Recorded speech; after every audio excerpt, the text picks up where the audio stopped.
Hi, everyone. I wanted to jump on and do a continuation of my Passover educational series. There is so much to know about this holiday. In fact, it would be impossible to cover in a short video. Just to give you an idea, the Torah, which is the five books of Moses, has a counterpart called the Talmud. So the Torah is the written law, and the Talmud is the oral law. And the oral law has been codified, it has been written down because we were afraid that we would forget it. So in the oral law, the Talmud consists of the the law itself and also the commentary. And to get through the entire Talmud, if you learn one page a day, it'll take you approximately 7.5 years. And just to give you an idea, I am taking a daily Talmud class online with a rabbi in California, and it takes approximately 1 hour to go through one page of the Talmud, and that is only scratching the surface of that page. It's not going fully in depth into all of the commentary because that would take like a week for each page to like really fully grasp it. And so in the Talmud, there are 63 tractates, and one of those tractates is Pesachim, which means Passover in plural. Pesach is Passover in Hebrew, and Pesachim is the plural for Passover. So it's referring to the Passover festival and the Paschal lamb sacrifice in the Holy Temple in Jerusalem. Of course, we no longer give animal sacrifices because we don't yet have the temple in Jerusalem again, which we believe that when the Messiah comes, the third temple will be rebuilt. But there's also the tradition that says that when the Messiah comes and the third temple is rebuilt, we may or may not give animal sacrifices anymore because the only holiday that we are going to still commemorate will be Purim. And in Purim, we don't give animal sacrifices, only on Pesach, Passover, Sukkot, and Shavuot, and the Jewish high holidays and the festivals. And I'm not sure whether or not those holidays are going to be canceled when the Messiah comes. But anyway, I digress. So Pesachim in the Talmud consists of 10 chapters and 121 pages. So imagine if you studied the book in the Talmud about Passover, it would take you 121 days studying for an hour a day. That's over 4 months of material just to study the festival of Passover. So I'm going to attempt to give more insight and enlightenment about the holiday, but please understand that we are just scratching the surface of the surface of the surface of this holiday. So let me see here. Actually,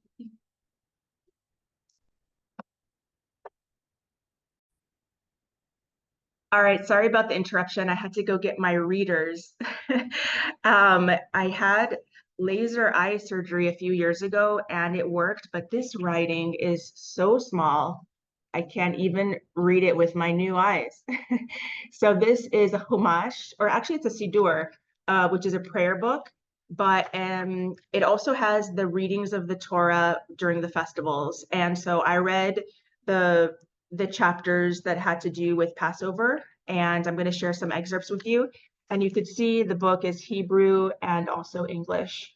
All right, so I highlighted various different sections, which I thought were very like educational about Passover. And so before we get into that, I want to go over so the Torah consists of the five books of Moses. We also think the Torah in Hebrew means instructions. So it's instructions for living.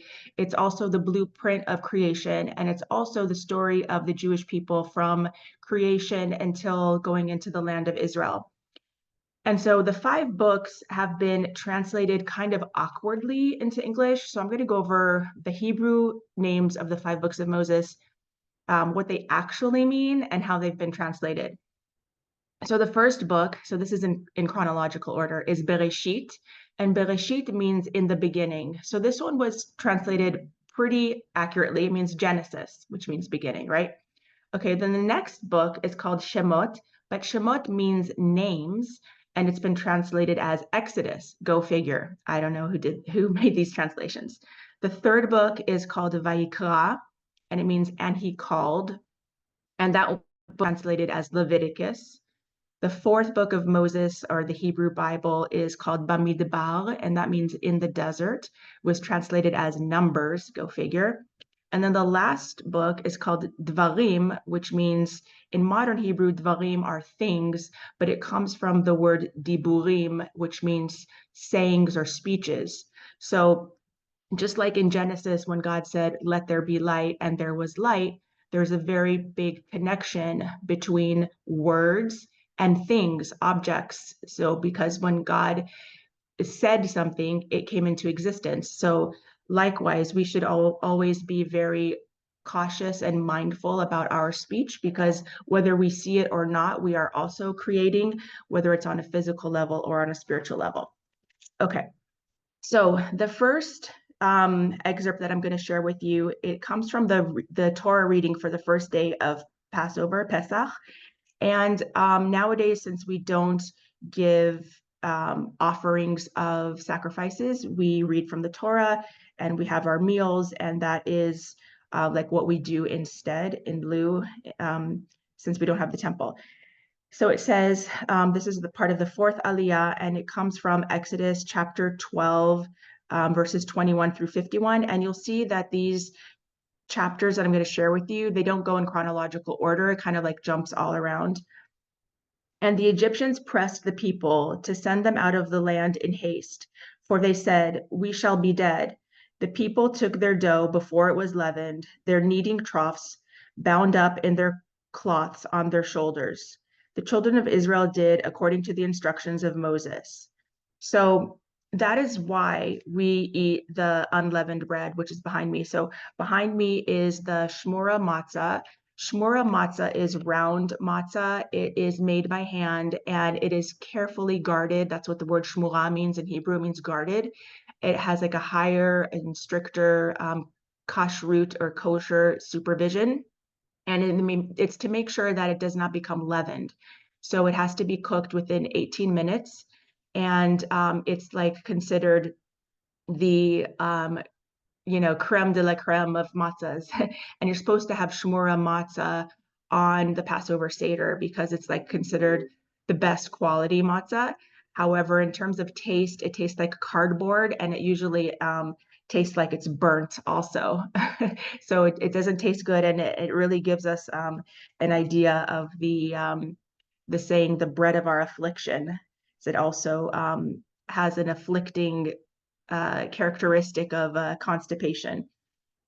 So, and then the fifth aliyah says, and they baked unleavened cakes of the dough, which they had taken out of Egypt, for it did not become leavened, because they were driven out of Egypt and could not delay, nor had they prepared any provisions for themselves. So the time which the children of Israel sojourned in Egypt was 430 years. So the Israelites went down into Egypt. There were 70 elders that they left the land of Canaan, which is now Israel, because there was no food. There was a famine in the land. So they came to Egypt because Egypt had grain. So they went to Egypt for their survival. And they were in Egypt for 430 years. And of that, they were slaves for approximately 215 years. The reason why they became slaves is because Joseph had died and Pharaoh had died. And while the first Pharaoh was alive, he very much respected Joseph because Joseph was the viceroy. He was the second in command. He was the one who successfully interpreted the Pharaoh's dreams. And because of Joseph, they created storehouses of grain in order to protect the Egyptians and their neighbors from the famine that Joseph correctly predicted was coming. So while that Pharaoh was alive and Joseph was alive, the Israelites were not enslaved in the land of Egypt. But after Joseph died and that Pharaoh died and his successor no longer had any like appreciation for the Israelites, that's when the servitude started. So at first it started as labor for pay, then the labor got harder and harder until eventually it was labor without pay. And that's how they slowly got roped into being slaves. All right, so let's get to the next one. So this is for the second day of Passover, and it comes from Leviticus chapter 22 through 23. And it says, these are the festivals of the Lord, holy assemblies, which you shall proclaim at their appointed times. In the first month, on the 14th day of the month toward the evening, make a Pesach offering to the Lord. And on the 15th day of this month is a festival of matzot to the Lord. For 7 days you shall eat matzot. On the first day there shall be for you a holy assembly. You shall not do work of labor. And for 7 days you shall offer to the Lord a sacrifice to be consumed by fire. On the 7th day there shall be a holy assembly. You shall do no work of labor. So it's going over the information that I gave on the first video about the holiday of Passover. Why is it 7 days? Where did it come from? It comes straight from the Hebrew Bible. It comes straight from the 5 books of Moses. So this is right in the Bible itself, the holiday of Passover. So then the next excerpt is also from the second day of Pesach, and it comes from Numbers, chapters 28, verses 16 through 25. And in the first month, on the 14th day of the month, the Pesach sacrifice shall be offered to the Lord. So another thing that's kind of confusing about Judaism is that we have like 4 New Years, and the first of Nisan is also a new year. But it's weird because Rosh Hashanah, it's the Jewish New Year, but it's the 7th month, because that is the new year when Adam and Eve were created. And Nisan is like another type of new year that we celebrate. It's the beginning of the spring, and I think it's probably when God like maybe thought about creating the world, and it was like still like before he actually created the world. So it says, and the first month being Nisan. Okay, the 14th day of the month. So we talked about Passover starting on the eve of the 14th. The Pesach sacrifice shall be offered to the Lord, and on the 15th day of this month shall be a festival. So that's talking about the holiday of Passover. For 7 days, matzot shall be eaten. And I mentioned in the first video that we eat only matzah, which is the unleavened bread. But I realized that might sound misleading, in that, of course, we eat fruits and vegetables and proteins such as fish and chicken and meat, but we don't eat anything that has risen. So no yeast in the bread. It's just the flat bread, the matzot that we eat. But it doesn't mean that we eat only matzah and no fruits and vegetables. Okay, so I just wanted to clarify that. On the first day, there shall be a holy assembly. So that's what I mentioned in the first video also, that we don't work and we treat it like a Sabbath.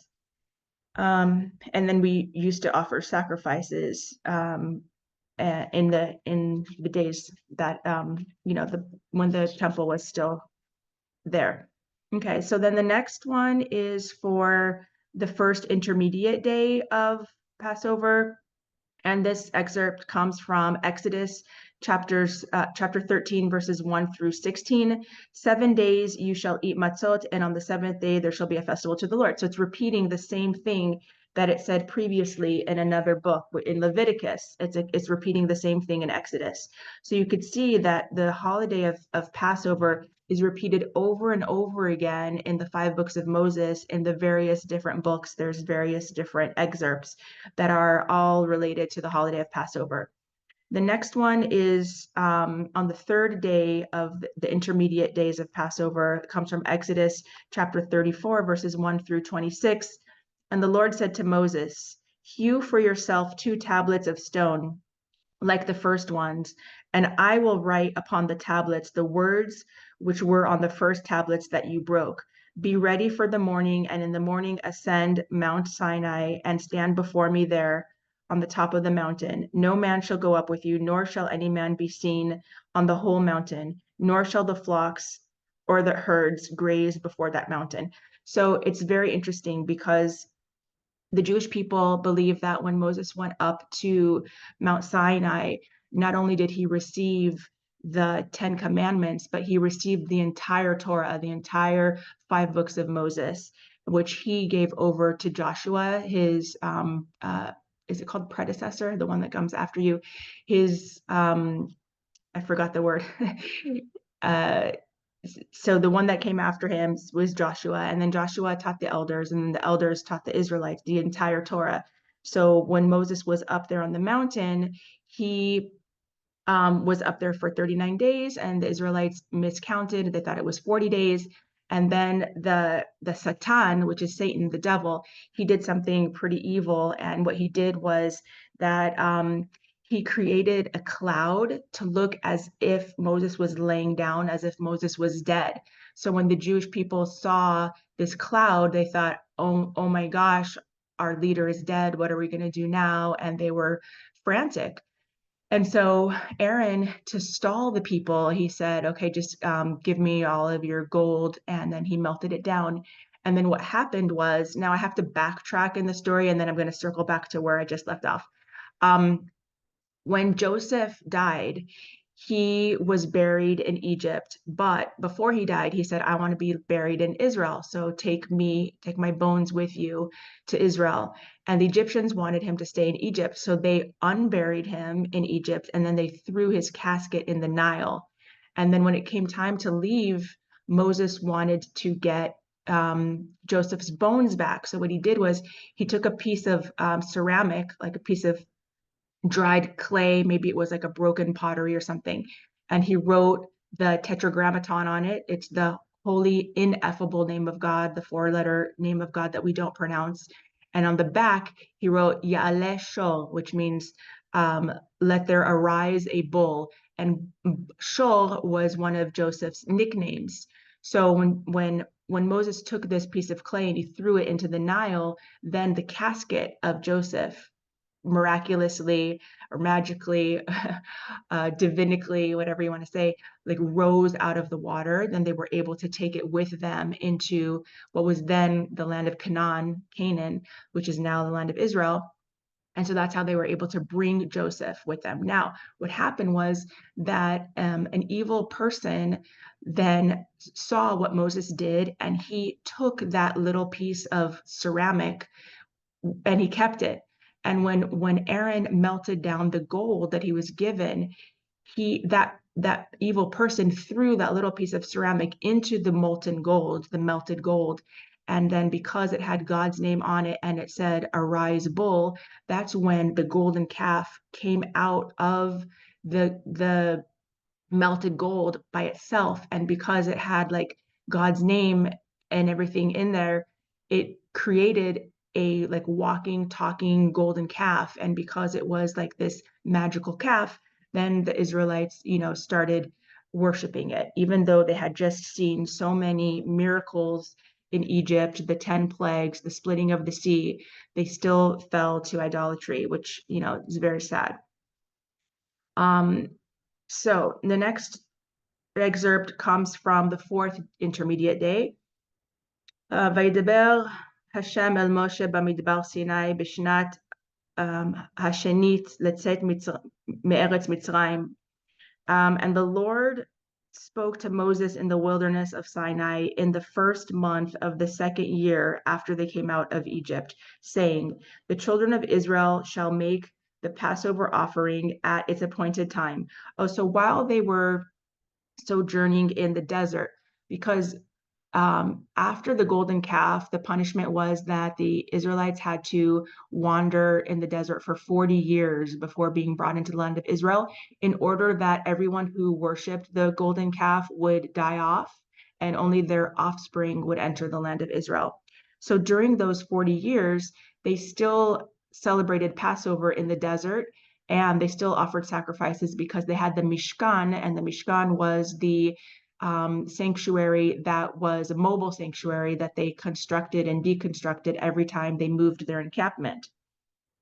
So you shall make it on the 14th day of the month toward the evening at its appointed time. In accordance with all its rules and regulations, you shall make it. And Moses told the children of Israel to make the Passover offering, and they made the Passover offering on the 14th day of the month toward the evening in the wilderness of Sinai in accordance with all that the Lord commanded Moses. So the children of Israel did. So you can see that Passover has been celebrated for thousands of years. As I mentioned in the first video, the Jewish people count our Hebrew calendar from creation. So year one would be Adam and Eve. And then 2,448 years later is when the Exodus happened from Egypt and the first Passover started. So this year was the 3,337th time that we celebrated Passover, and the first 40 times that we celebrated Passover were in the desert until we entered the land of Israel. So the fifth aliyah of the Shabbat of Chol HaMoed, which is like the intermediate days, and this comes from Exodus chapter 33 through 34. This is God talking. I hereby make a covenant before all your people.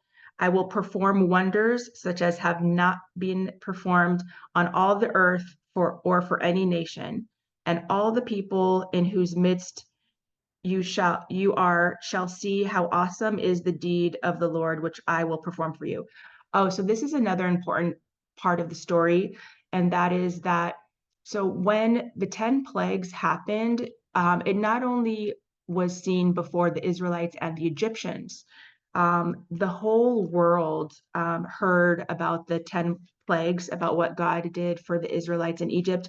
But when the Israelites crossed, there's some variation. Some people say the Sea of Reeds, and some people say it was the Red Sea. When they crossed the water, when they left Egypt, so that was not only visible to the 600,000 plus Jews that were there and the Egyptians that were coming after them, but it was a great miracle that happened all around the world, wherever you were, whether it was Africa, Asia, Australia, America, the waters split everywhere. And so that's how the miracle became known around the entire world. So even if you were in Africa drinking a cup of water, that water in your cup split. And so that is how this miracle became known to the whole world before, the internet. Okay, so then the next thing that I want to share, it also comes from that same, let's see, Exodus chapters 33 and 34. This is the seventh aliyah. And aliyah means when people go up to read a portion of the Torah in synagogue. You shall observe the festival of Matzot. 7 days you shall eat matzot as I commanded you, at the appointed time of the month of Aviv. Aviv means spring. For in the month of Aviv, which is another word for Nisan, it's another reference to this month, you went out of Egypt. Every offspring that first opens the womb is mine, and all of your cattle, all the firstling males of oxen or sheep, the firstling of an ass, it says an ass, it means donkey, you shall redeem with a lamb. But if you do not redeem it, you shall break its neck. You shall redeem every firstborn of your sons. Because what happened was the last of the 10 plagues was the death of the firstborn. So this is why we consecrate the first of every male firstborn to God. Then the next reading is from Ezekiel, so the books of prophets, which is chapters 37, verses 1 through 14. The hand of the Lord was upon me and brought me out through the Spirit of the Lord and set me down in the midst of the valley, and it was full of bones. He made me pass them around, and behold, there were very many on the surface of the valley, and they were very dry. And he said to me, Son of man, can these bones become alive? I answered, Lord God, it is you who knows. He said to me, Prophesy concerning these bones, and say to them, O dry bones, listen to the word of the Lord. Thus said the Lord God to these dry bones, Behold, I will cause the spirit of life to enter you, and you will live. I will put sinews upon you, and I will spread flesh over you. I will cover you with skin. I will endow you with the spirit of life, and you will live, and you will know that I am the Lord. I prophesied as I commanded, and as I was prophesying, there was a clattering sound, a commotion. The bones came together, bone to its connecting bone. And as I looked, there were sinews upon them, and flesh came up, and skin covered them above, but there was no spirit of life in them. And he said to me, Prophecy concerning the spirit of life, prophecy, son of man, say to the spirit of life, Thus said the Lord God, Come from the four sides of the earth, O spirit of life, and breathe into these dead bones that they may live. I prophesied as he commanded me. The spirit of life came into them. They came alive and stood up on their feet, an exceedingly great multitude. And he said to me, Son of man, these bones symbolize the entire house of Israel. Behold, they are saying, Our bones are dried up, our hope is lost. We are cut off from the fountain of life. Therefore, prophesy and say to them, Thus said the Lord of God, Indeed, my people, I will open your graves. I will raise you from your graves and bring you to the land of Israel. And you will know that I am Lord when I open your graves and raise you from your graves. I will put my spirit into you and you shall live. I will place you in your own land and you will know that I am the Lord, that I, the Lord, have spoken and carried out, says the Lord. Okay, so this was a chapter from the book of prophets talking about the resurrection of the dead, which we believe is going to happen when the Messiah comes and the third temple is rebuilt. And this is why it's important for people to be buried in the earth and not being cremated and not put in mausoleums, because the bones are preserved. It says in, I think in Genesis, ashes to ashes and dust to dust. That is the nature of the circle of life. And for the bones to be able to be resurrected, they need to be buried properly. All right. The next reading is on the 7th day of Passover. And this is the Israelites talking to Moses. Let's see what chapter this comes from. Exodus chapter 13 through 15. Is it because there are no graves in Egypt that you have taken us to die in the wilderness? What have you done to us to take us out of Egypt? Indeed, this is the very thing we told you in Egypt, saying, Leave us alone. We will go on serving the Egyptians, for it is better for us to serve the Egyptians than to die in the wilderness. Moses said to the people, Do not fear. Stand by and see the deliverance of the Lord, which he will bring for you today. Indeed, the Egyptians whom you see today, you will never see them again. The Lord will do battle for you and keep you silent. So even though they had seen the 10 plagues and all of the miracles that God had done for them, they were still scared when they saw the Egyptians pursuing them and just water in front of them. They couldn't conceive of the water splitting, and they thought that they were doomed and bound to die. And also, like, what are we going to eat? How are we going to survive? They were just like, couldn't imagine life other than the way that they had known it for the last 430 years. So then it says again, observe the month of Aviv and make the Pesach offering to the Lord your God. For it is in the month of Aviv that the Lord your God took you out of Egypt at night. You shall sacrifice the Pesach offering to the Lord your God from the flock, and the festival offering from the cattle, in the place where the Lord will choose to make his name dwell. You shall not eat anything leavened with it. For 7 days thereafter you shall eat matzot, the bread of affliction. For in haste you went out of the land of Egypt, so that you may remember the day you came out of Egypt, all the days of your life.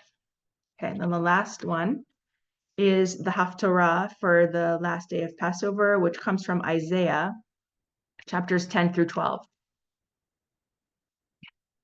He exerted himself to be standing at Nov while still day. He lifted his hand in scorn at the mountain of the daughter of Zion, the hill of Jerusalem. Behold, the Master, the Lord of hosts, will cut down the branches with might.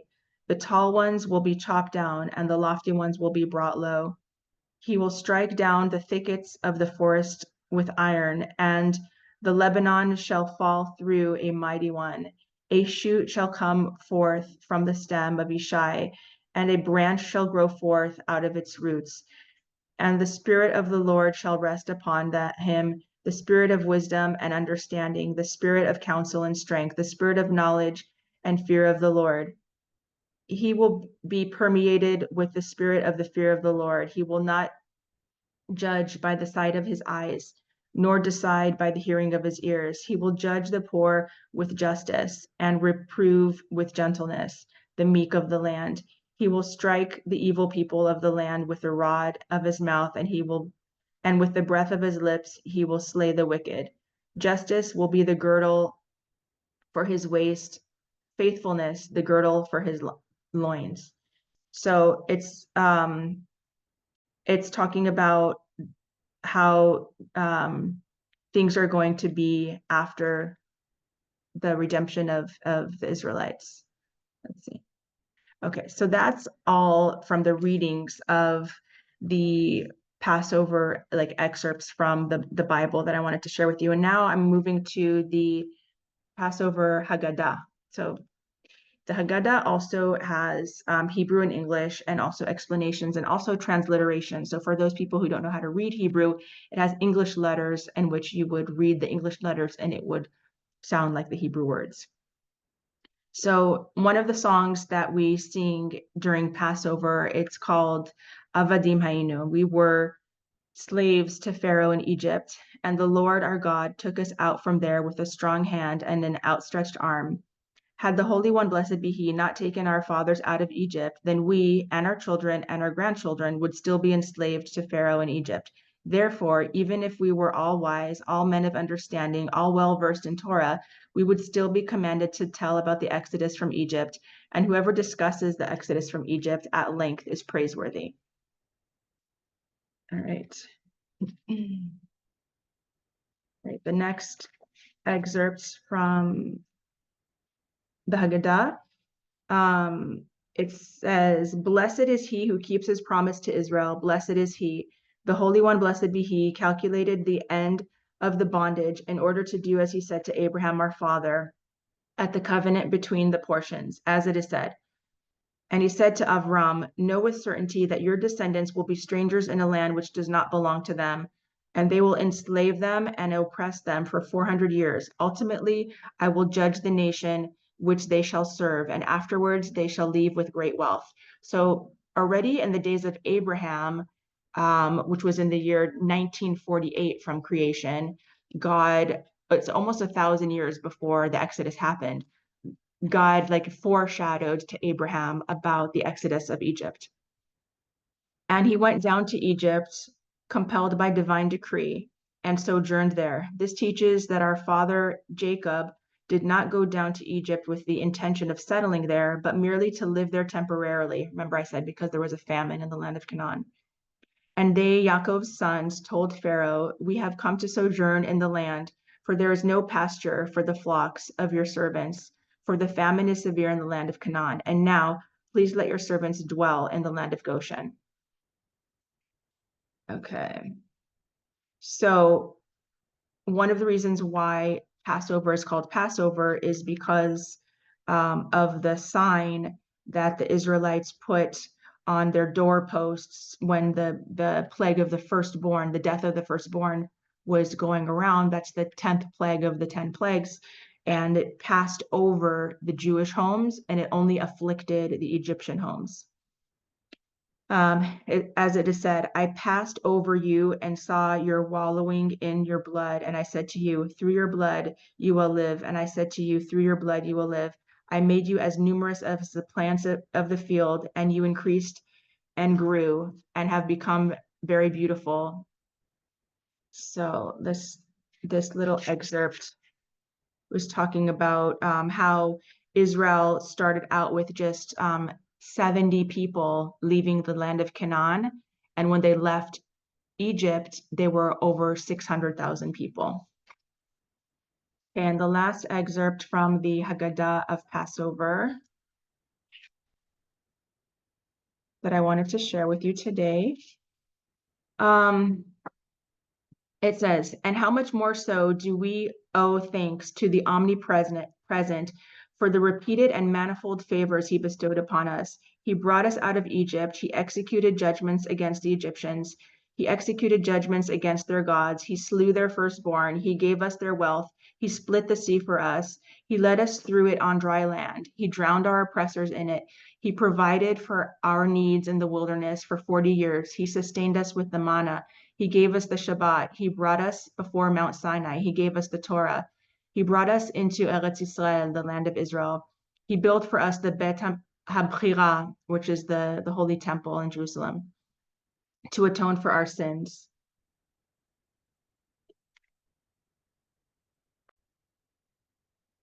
All right, so if you made it this far in the video, thank you so much for watching. I know that part was a little bit dry and a little repetitive, and the verses seem a little redundant because it's going over the same information over and over again, but that was just to show that how important this holiday is for the Jewish people and for God. The fact that it's mentioned so many times in the 5 books of Moses throughout the various books. We saw references in Leviticus, Exodus, even in the prophets. And so Passover is a very central and important festival for the Jewish people. I want to quickly go over another thing that I learned from Rabbi Barami, which I thought was so interesting for the Passover Seder. And then I want to talk about the spiritual significance of matzah and chametz and what it means on a spiritual level, not just the physical level. So we have the 4 sons that we learn about in the Passover Haggadah. There's the wise son, the wicked son, the shy son, and the one that doesn't know how to ask. And so the question is, why do we call the wicked son when he asks about like what are the signs and wonders that God performed for you? He's implying that it didn't happen for him. He should have said, what are the signs and wonders that happened for us, right? But he's excluding himself. He uses exclusionary language when posing the question, so we call him wicked. But the truth is that the wise son also uses exclusionary language. He also says, what are the signs and wonders that God did for you and not for me? But he uses a different word than the wicked son. The wicked son uses the word lachem, to you, and the wise son uses the word otchem, for you. So the Hebrew letters of these 2 different words, which kind of mean the same thing, give us a whole different picture and an understanding of why we call the wicked son wicked and why we call the wise son wise. And that is that the wise son uses the word etchem, and etchem is spelled with aleph and taf. Aleph is the first letter of the Hebrew alphabet, and taf is the last letter of the Hebrew alphabet. And the chaf and the mem in chem is in the middle. So what it implies is that the wise son is interested in the past, the future, and the present, the beginning, the end, and the middle. Whereas the wicked son, when he says lachem, he's only interested in the middle. He's only interested in the present, in the moment. He doesn't care about the past and he doesn't care about the future. And so that's why he's called wicked. It reminds me of Esav, who was willing to give up the rights of the firstborn just for a cup of lentil soup. That means that he was so hungry and he let his desires be more important than his heart and his mind. Whereas the wise son, has his order of priorities in the right order. So I thought that was an interesting insight into the Passover Haggadah. So now I want to go over what is the spiritual significance of eating this unleavened bread. So what makes bread rise? It's the yeast. And what it represents is when something is risen or inflated, that is the spiritual counterpart to that is ego. Of course, there's a certain amount of ego that we all need to have in order to be healthy, confident, individuals with healthy self-esteem, healthy self-image. But there's also like a certain amount of excessive ego, which leads to pride and arrogance and characteristics that are frowned upon. Um, so when we are looking for chametz, which are the breadcrumbs from, let's say we ate a sandwich in our house and there's some like breadcrumbs on the floor, or they've fallen behind the refrigerator or in the stove, or all kinds of places where we have leavened breads, then we're going to, before Passover starts, look for all of the chametz, look for all of those crumbs, and try to clean them and get rid of them. And whatever we don't find in our midst, we declare ownerless. And there's a lot of rituals around, like we look for it, we burn it, we declare it ownerless, whatever stuff that we still have at home and we haven't had a chance to use. Let's say you had like a loaf of bread and you don't want to throw it in the garbage, you might put it in the freezer, and then you sell it, and then you buy it back after Passover. So we have all of these different lengths that we go to get rid of the chametz. So what it represents, like I said, it's the ego, it's the part of ourself that we need to work on taming, on getting into the right, proportions, etc. But sometimes ego and arrogance may not look like, boasting or being overly self-confident, or being, putting other people down or thinking of yourself as elevated, etc. It can come in other ways. For example, even depression can be a form of arrogance. And the reason why is because when we are depressed, we're only thinking about ourselves. We're thinking about that we feel sorry for ourselves, that we have all these problems, and, poor me, and what am I going to do? And, I don't have this and I don't have that, and I'm sick and I need this and I need that, and I need this blessing and I don't have that blessing. And it's all about us, me, me, me, me, me. That's why one of the treatments for depression, and it's been studied and it's like actually scientifically proven, that volunteering is an antidote for depression. So when a person is depressed, usually they're thinking about something that happened to them, a trauma in their past, or maybe they don't believe that they have a future, or maybe they have a very difficult situation that they're dealing with currently. They might be in an abusive relationship or whatever. When they go and do something for someone else, it could be volunteering for an animal shelter, it could be like I go to prisons and I volunteer in a prison. People could do all kinds of various things to get outside of themselves and help someone else. And when you help other people, you forget about your own problems, and you feel good about helping someone else. And this is a way to treat depression. So depression, even though we don't think of it as a form of arrogance, it is a form of self-centeredness, because when a person is depressed and let's say they want to commit suicide, they're not thinking about all of the friends and family that they would be leaving behind, that they would be really, really, really sad and hurt and anguished and in despair because of their action. They're just thinking about themselves, like, how do I end my own pain and suffering? They're not thinking about anyone else. So that's why depression can be selfish.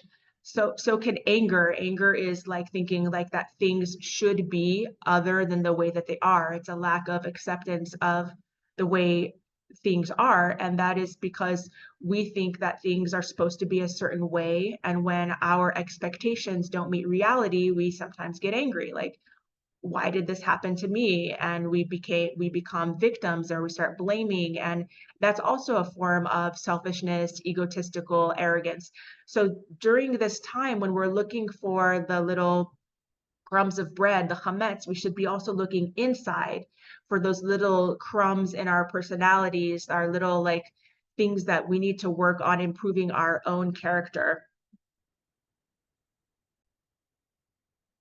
And so chametz can come in many different forms. It's not only leavened bread, but things that we don't even think of in terms of food or drink items can be chametz. For example, Coca-Cola is a beverage. You would never think of that being leavened bread. However, there is a kosher for Passover and a non-kosher for Passover version of Coca-Cola. And the non-kosher for Passover uses corn syrup as a sweetener, and the kosher for Passover Coca-Cola recipe uses sugar as a sweetener. And so corn syrup is obviously not leavened bread, but Ashkenazi Jews, they don't eat corn on Passover. They don't eat anything that's inflated. So no rice, no beans, nothing that like increases in size, no popcorn.